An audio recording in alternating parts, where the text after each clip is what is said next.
The USS Kansas, BB-21, was a Connecticut-class pre-dreadnought battleship in the United States Navy.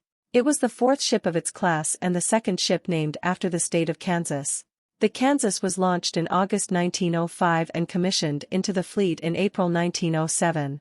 It was equipped with four 12-inch guns and had a maximum speed of 18 knots. The Kansas was a significant improvement over the previous Virginia-class battleships, particularly in the arrangement of its main and secondary guns. It also featured a heavier tertiary battery and other enhancements, but was still considered outdated compared to the British HMS Dreadnought. After entering service, the Kansas became part of the Great White Fleet, which embarked on a global circumnavigation from 1908 to 1909. The ship also made trips to Europe in 1910 and 1911. After 1912, it was involved in suppressing unrest in Central American countries, including the United States occupation of Veracruz during the Mexican Revolution. During World War I, the Kansas served as a training ship and later escorted convoys to Europe. After the war, it made several trips to France to transport American soldiers back home.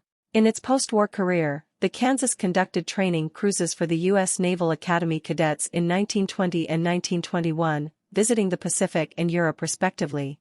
It briefly served as the flagship of the 4th Battleship Division during this time. After completing its second cruise, the ship was decommissioned and sold for scrap in August 1923 in accordance with the Washington Naval Treaty. The construction of the Kansas took place at the New York Shipbuilding Corporation in New Jersey. It was launched in August 1905 and commissioned in April 1907.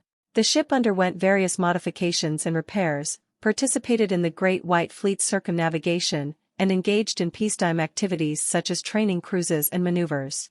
During World War I, it served in training and convoy escort duties. After the war, the ship transported soldiers back from France. It underwent overhauls, conducted additional training cruises, and finally, in 1923, it was decommissioned and scrapped. The Kansas was a significant ship in the history of the United States Navy. It was one of the first pre-dreadnought battleships to be built, and it played a role in some of the most important events of the early 20th century. The Kansas was also one of the last pre-dreadnought battleships to be decommissioned, and its scrapping marked the end of an era in naval warfare.